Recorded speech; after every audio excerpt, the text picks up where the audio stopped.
Welcome to the World Away. Travel tales to inspire your wanderlust.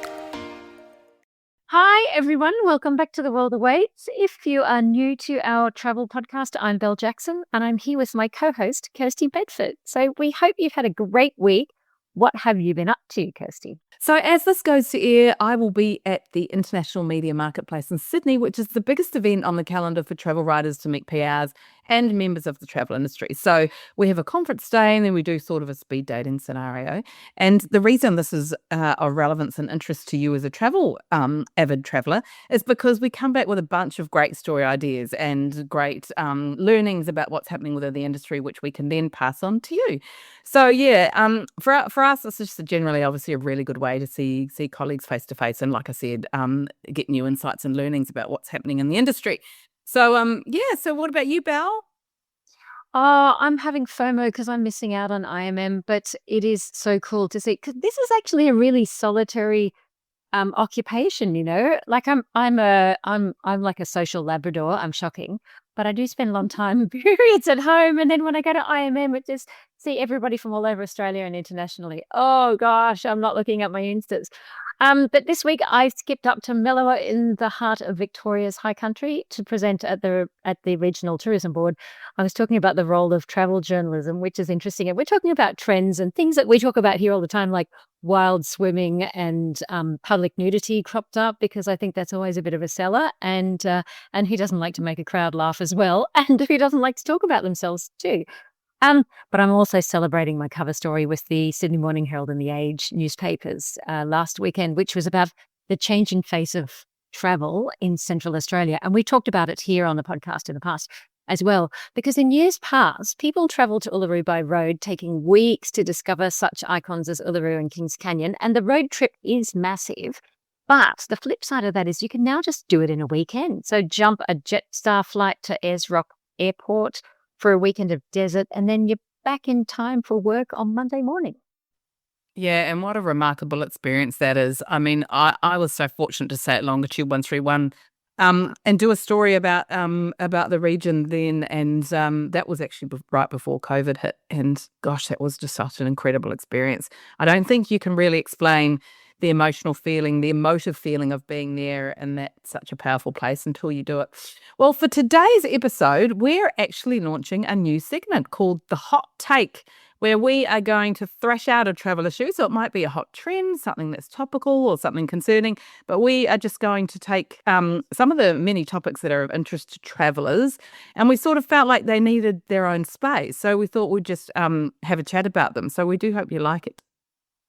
And the topic for our first hot take is lost travel experiences, things that you may have done in a former traveling life but are now no longer possible. So let's all wallow in the nostalgia. And you know, the funny thing about this is that it's not just like, oh, you know, when I was in my 20s and backpacking and doing stuff. The world has changed. The travel world has changed so dramatically in the last 5 years. So, you know, even if you were traveling only a couple of years ago, you can still get that nostalgia. And I'm going to kick off with one of the things that I don't miss the most, which is smoking on planes. And look, I've got to confess, even in my university years, I did smoke cigarettes.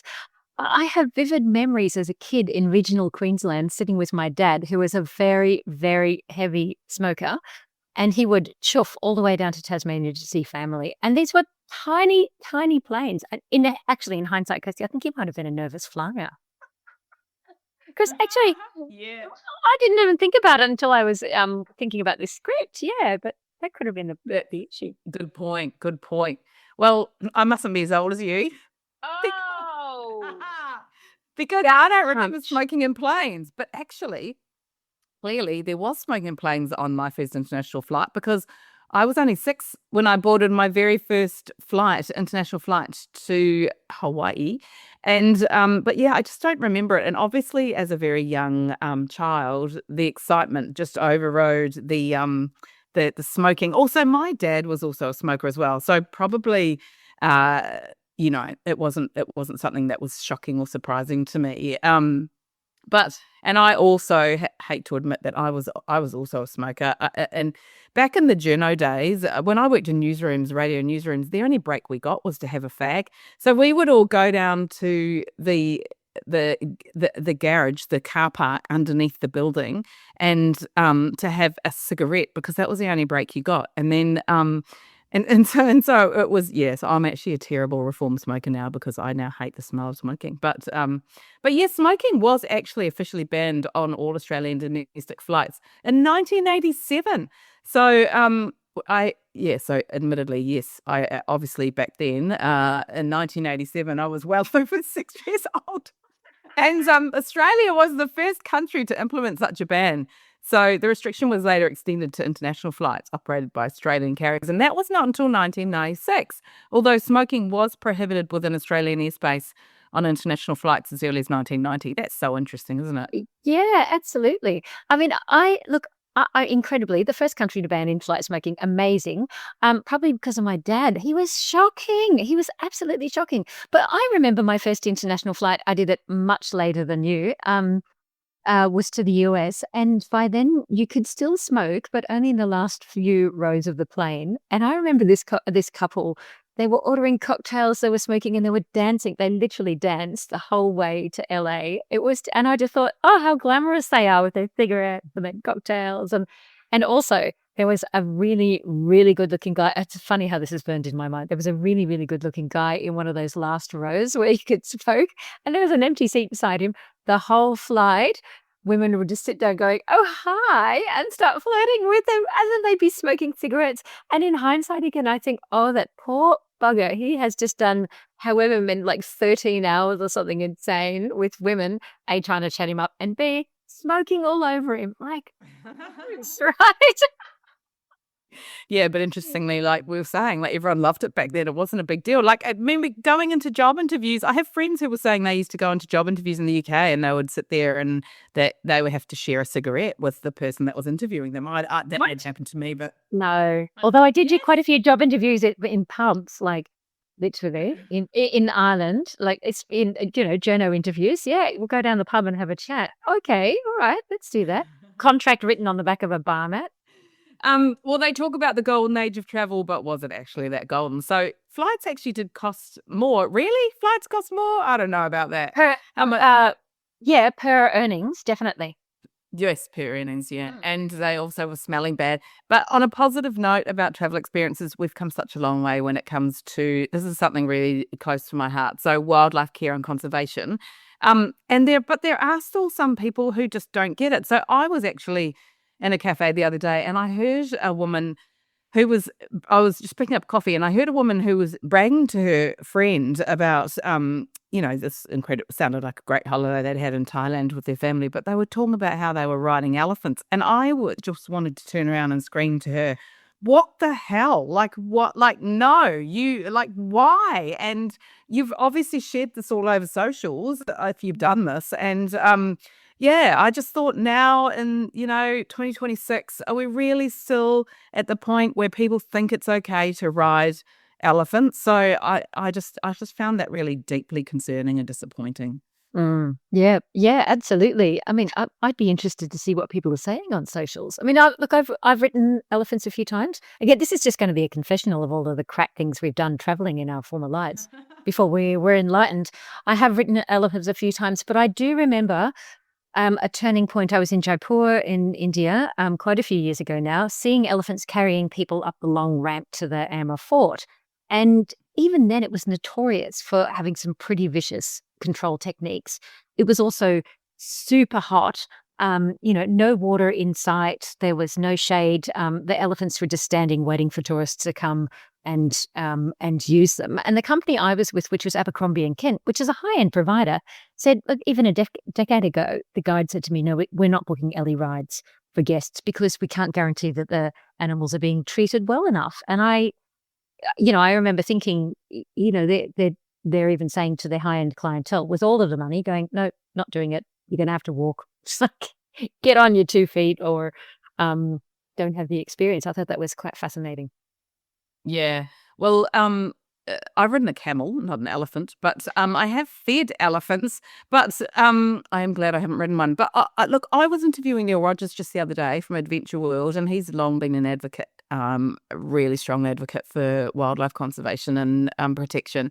And he was saying to me that because I explained, well, I told him about this story in the cafe, and he was saying to me that that the unfortunate part about even washing an elephant is that people might not realize that that elephant may have been washed 10 times that day, and its skin is red raw underneath, and it's being forced to stand there and be rubbed repeatedly by tourists. So something as simple as you think, oh, you're just standing there and touching and washing the elephant. It's really uh, there's really serious consequences to the well-being of that animal. So it's about that. Another really interesting thing he said, which I'll point out, was he was saying that they heard that there was a tour operator who was removing sloths from the tree so that people could hold them.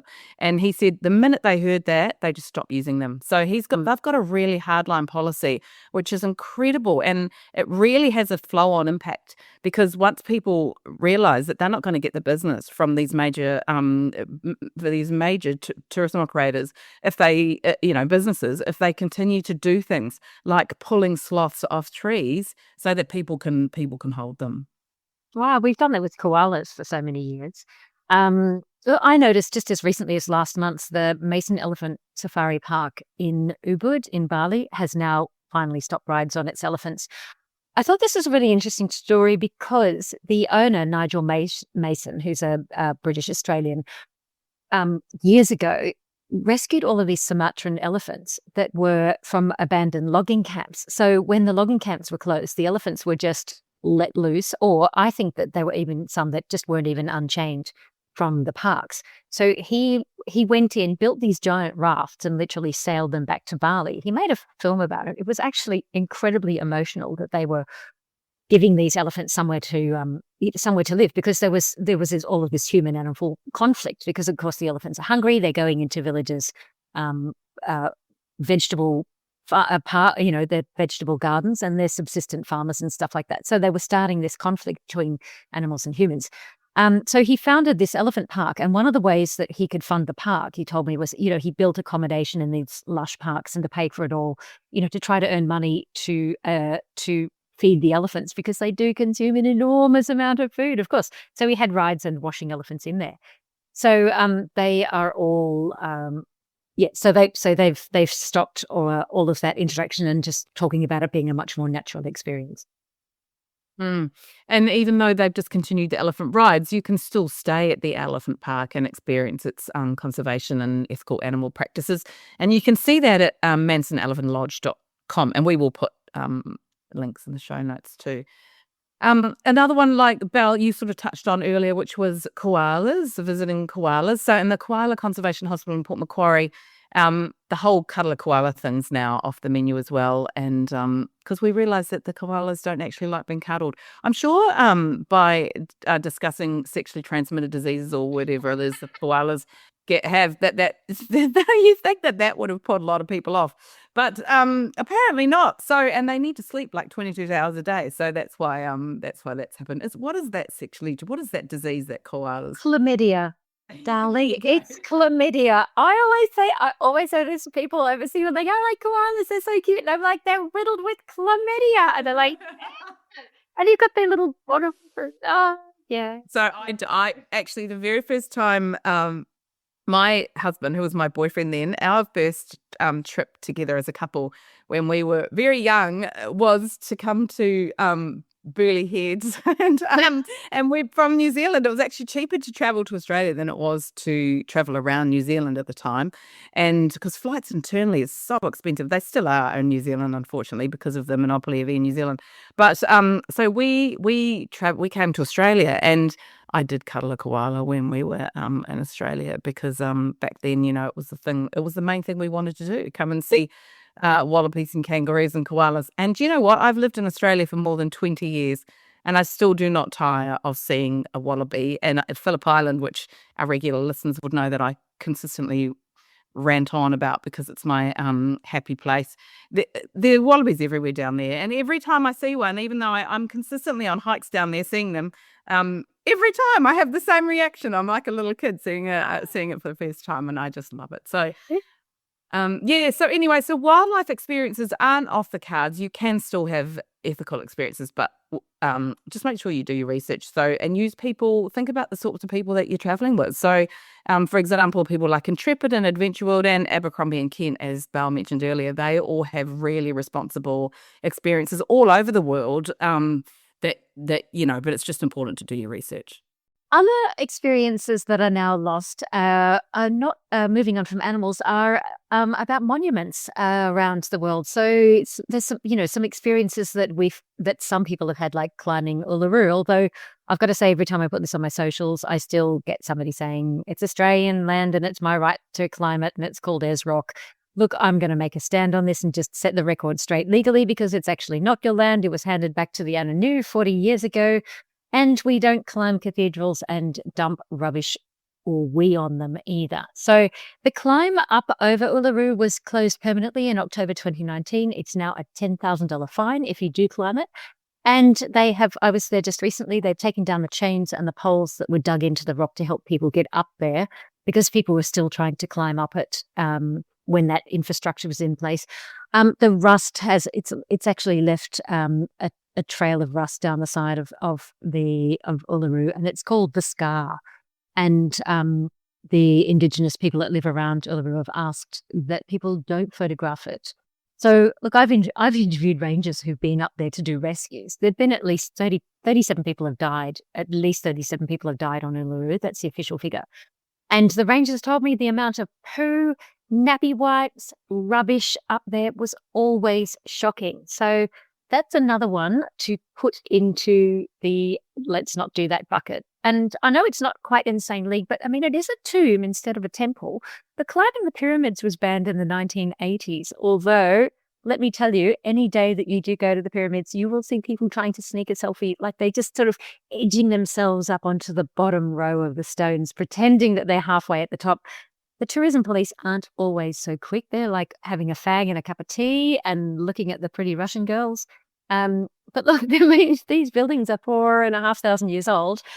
Isn't it better to protect them? I mean, we've got all of the, we've got all of the changing climate and that it's got to contend with, and a growing city around it. And you can still go inside them, which is thrilling. But you face a huge fine if you caught on to the top. So what else have you got, Kirstie? Yeah, and one other thing I'll mention is when we were in Cambodia at Angkor Wat, there were just people everywhere, and those remarkable, that's like the largest archaeological site in the world and such an important place. And I agree with you. It's a shame, that really there are just so many people allowed. Really, you want numbers limited at least, and then consideration around restrictions of where you can go and what you can do, because how else are we going to preserve these ancient places for future generations if we just continue to trample all over them? Some other traditions that are dying out that are a bit sad are postcards. I mean, gosh, I used to love postcards, and when Dave and I went, when we got married for our honeymoon, we did like 5 weeks around Europe. And back then we didn't have mobile phones, and the only way we could get contact home was on a payphone, and I used to send postcards, and I loved them so much. So yeah, it's a shame that's been lost. Yeah, look, I still try to write them. I am dreadful at sending them, though. I'm in a postcard group. There's a bunch of us travel writers and journalists who send postcards to each other. I've got to say, Rod Imey, special shout out to him, because he always gets them out on time. Whereas I'm like, I've got so many postcards unsent, or I'll send them from Australia, and I lose brownie points for that. But sometimes it just takes forever to find a postbox or stamps. It's just not convenient anymore. Look, when I was in Saudi Arabia, I was actually told they don't have post. They've got parcels, but there's no postal delivery. I don't know how it works. Nobody could explain it to me. It was most bizarre. And look, I'm going to divert away from the lost art of postcard writing to another place that tourism has changed. And I think this is a bit icky to admit publicly, but the first time I went to southern Chile, we took a boat out onto the Great Glacier in Patagonia, and the boat pulled up to the glacier, and the captain insisted that everybody chip a piece of ice off and drop it into their pisco sour. So can you imagine doing that now? In fact, I was there a couple of years ago. I went back a couple of years ago, and the glacier has receded so far back from global warming. It was completely different. And I put the photos side by side to compare them, and it was so shrunken from that changing environment, and possibly from people like me who were encouraged to treat glaciers as totally renewable. So I am so glad that one has gone. Let us not drink 1,000-year-old ice in our pisco sours. No, oh my God. And there are some places here in Australia that are changing even now, like London Bridge on the Great Ocean Road, which broke its connection to the mainland in 1990. And incredibly, 2 people were stranded on the far part of the bridge at the time. I mean, do you know people used to drive out onto the edge of the limestone formation? It's pretty crazy to think about. And what about Belle? Let's talk about a place that you can't visit, but you wish you could. And I am going to say Ukraine would be it for me, because I was reading this really sad statistic the other day that 152 UNESCO sites in Ukraine have been partially, and a lot of them completely destroyed since the beginning of the war. And that's just devastating.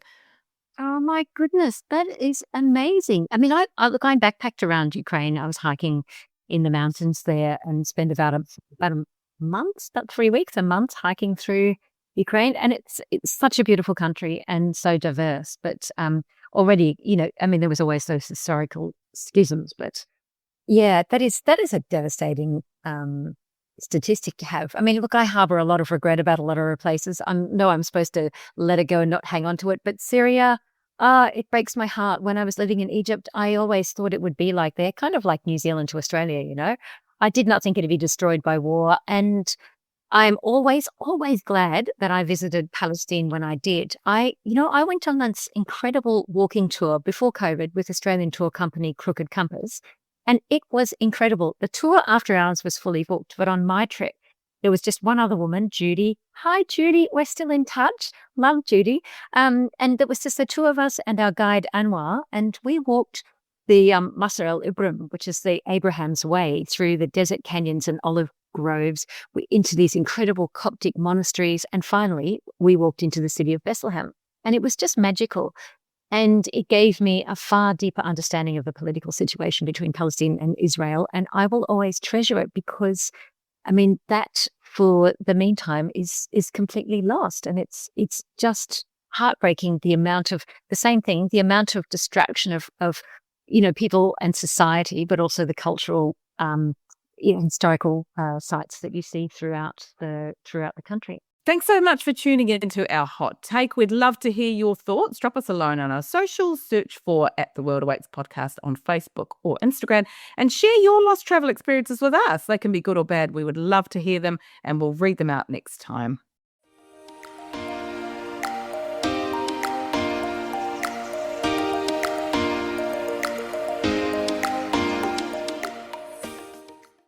Have you entered our last giveaway? We've got 2 crime novels up for grabs by crime writer Andrea Barton. The books are from her Jade Riley series, The Godfather of Dance, which is based in New Orleans, and A Killer Among Friends, which is based in Melbourne. To enter, simply follow the podcast on Instagram or Facebook. You'll find us at The World Awaits podcast on both platforms. Like the competition post, and for our bonus entry, tag a friend. And for more about Andrea, jump on back to last week's episode and you can take a listen to her interview. If you'd like to help support our production costs, you can buy us a coffee at coffee.com/theworldawaits. That's ko-fi.com/theworldawaits, so we can continue to bring you inspirational travel interviews with the world's best. This week, our tip is about virtual packing. You pack your clothes, you pack your toothbrush, but how do you pack your electronic documents so they are safe and secure? So we know it's sensible to keep copies of your passport, driver's license, credit cards, both sides of it, travel insurance policy and tickets to hand, but electronic versions can fall into the hands of others. So the key is to use secure cloud storage through such apps as Google Drive, Microsoft OneDrive, or my favorite, Dropbox. I literally shove everything into Dropbox so I can access it wherever I am in the world. Yeah, I have to say I am a little bit old school, and besides email, I do tend to print things out and take them in a little folder with me, call me a boomer. But it is far more sensible to put them in an electronic drive. So while you can store your itinerary with apps as TripIt or online Apple or Google Wallet, the security cloud storage gives that additional protection when it's locked with solid passwords and biometrics like fingerprints and face IDs. Yeah, the key takeaways are to remember to use strong, unique passwords, use multi-factor authentication, and security pundits recommend using an app such as an authenticator, not SMF. So that's our hot tip.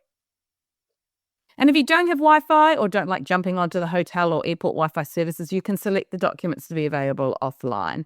But the kicker is if your phone's stolen, then obviously those are going to be available. So yes, food for thought there.